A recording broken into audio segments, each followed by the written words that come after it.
So, last year I decided to buy the Magnus bee stingers. I used to shoot mechanicals. Mechanicals are pretty good if you can't tune your bow. Just for me, I like fixed blades better because whatever you send these at, if your bow's tuned, it's going to shoot good. Corona. I also went with the ones that don't have bleeders on the side. Reason being is because if you've got 4 blades on here trying to push that through a bone versus this going through a bone, this is going to be a lot easier to go through a bone. That was my reasoning. I don't want to hit their bones, but if I hit their bones, I hit their bones. Sometimes you do. I got these, and you can see in the original video, this is the update after killing 5 deer with it. I got them out, tuned them, and they shot awesome. I mean, right with my field tips all the way out to like 60 yards I'm shooting in that video, and they're just going right where I want them to. Got them tuned up, resharpened them, deer season started.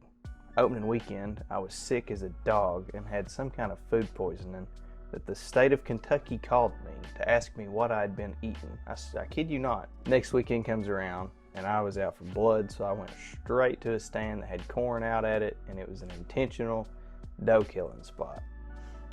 No time passes by and a doe comes out and she's standing right there at like 15 to 18 yards right in front of me. Drew back, put it right on her heart, squeezed through the shot. Shot goes off and it just right into the ground on the other side, you know. She jumps, I hear her run into the edge of the woods and crash. Got down and checked her, and the arrow actually went through her rib cage, right above, you know, her arm, this big bone right here, through her heart, and then out like this bicep through there and stuck into the ground. Didn't hit the bone in this arm, but it hit like all the meat and tendons and stuff. And I'm telling you, the arrow was stuck in the ground like probably that far on the other side of it. I'll pop it up so you can see what's actually going on. That was deer number 1. I killed 5 last year, so bear with me. Deer number 2. I'm pretty sure deer number 2 is the one I shot off the ground. Got down and was heading back to my truck. I seen a doe's butt sticking out from behind this tree. She was standing like this behind the tree, and then she turned towards me after she seen me quartering super heavy. I knew where to aim on a 1/4 shot like that.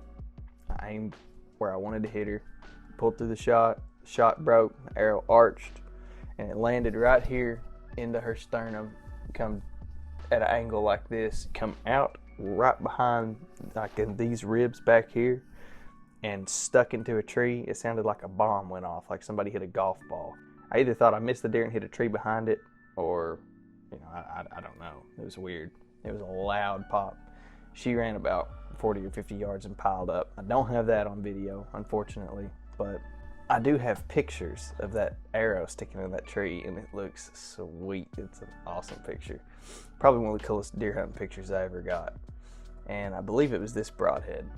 Deer number 3, public land, came in, same thing, shot it, perfect shot. And I mean, that ground was kind of moist and damp anyways. That arrow was like a foot into the ground. Ran about 30 or 40 yards again, piled up dead. That one actually went into the heart on this side. It was such a steep angle down to it. And when it came out this side, it came through all of its shoulder muscle. Still got that full penetration and into the ground. And this is a 500 grain arrow. Like, I think it's 495. And my bow has 75 pound draw mods on it. So it is scooting pretty good.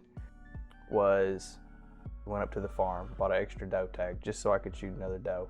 Because I only had 1 tag left in Kentucky. You got 4 for that area. You can shoot 3 does and 1 buck. I was hunting this buck sign, just a huge rub. I snuck in on, hung all my stuff, got in it, and like right before dark, this doe comes out. She's massive, walks right under my tree and wins me. Runs a couple steps back, same thing happens. Point blank, 15 to 20 yards, straight through the heart, out the other side, into the ground, 6 or 8 inches again. Runs about 40 yards and dies. Every one of these deer done almost the exact same thing, but the one that I hit, I wouldn't necessarily say the worst because he died extremely fast, but I would I would say it was definitely the most amount of crap that this broadhead had, and it's this broadhead, this is the one, had to go through. I shot that deer. This is the buck I killed, the last deer I killed with my bow. I shot him at about 35 yards. I ranged a tree behind him that was 40 before he got to that opening. And I just held my 20 pin about 5 inches high, 4 inches high. I let the arrow go, went down, I heard it pop.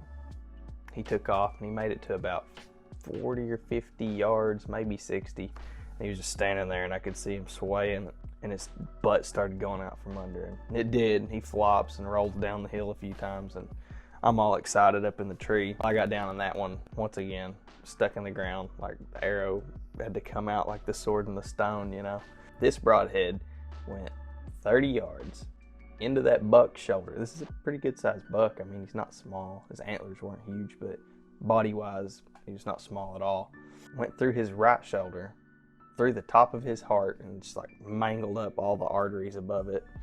And then it came out of his other shoulder. It went through both hunks of shoulder meat. I've got the picture of those 2 front shoulders that I ate, made them into tacos. And that arrow went through both of them and stuck in the ground. Awesome. That's my 2 cents with these things. They have been the best broadhead that I've ever shot. The only thing that ever really happened to them was most of them, after I'd shoot the deer, they'd be a little dull on the sides of the blade, you know, not terrible. I'm pretty good with the wet rock, sharpening pocket knives and stuff like that. So I would just take this screw out, hold that blade up at an angle that I wanted, put me some, you know, black Sharpie or something on this side and go at it. The only thing I didn't like about sharpening them, I don't like how they've got this second angle here. So it comes out at this angle and then it gets more keen like this. I don't like sharpening that because instead of just being able to sharpen the one side at a time, you got to sharpen both of the big sides and then you've got to turn it up this way and get this little angle here. That's not necessarily fun, but you can do it.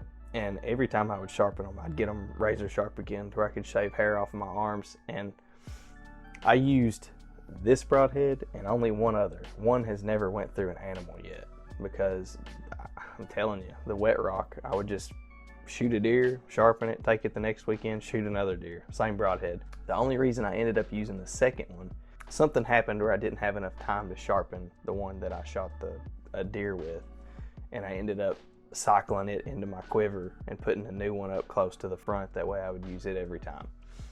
That was the second one. But one of these for sure went through 4 deer. That's the update on the Magnus broadhead. I'm not affiliated by them. I just think that they make an absolute sweet broadhead. The only thing is, you've got to get your bow tuned. If your bow's not tuned, you're not going to be able to shoot these things accurate enough. I mean, at 20 yards, you can shoot a brick, you know, and it'll be decently accurate. But if you're stepping back to 40 and 50, 60, things like that, these are not going to fly like your field tips. I don't care what any broadhead company says. They can say field tip accuracy, which it's true if your bow's tuned. If your bow's not tuned, it's not going to shoot any. Back in the day when I would shoot rage broadheads, even they would be a little bit off from my field tips because my bow wasn't tuned. It's pretty hard to get them tuned to where they'll shoot, you know, a fixed blade close to the same as that. If you can tune your bow and get them spitting right, or if you only shoot at 20 yards, if you're just shooting 20, shoot a fixed blade. There's no sense in shooting mechanical at 20 yards. You know, if you're locked in at 20 and you have no intention of going beyond that, there's zero reason to shoot a mechanical unless you just like them. I don't care what the heck you shoot. But these are what I'm shooting. And I'll probably shoot these until they either quit making them or they come out with something better. And there is better. These are cheap. I mean, these things are like $30. You can get fixed blades that's solid, you know, the ferrule and the actual blade part is all one. I like that better, not having an aluminum ferrule like this. I would prefer that, but I'm not going to spend $100 on broadheads and I'm sending through animals and shooting into rocks and they're carrying them off God knows where.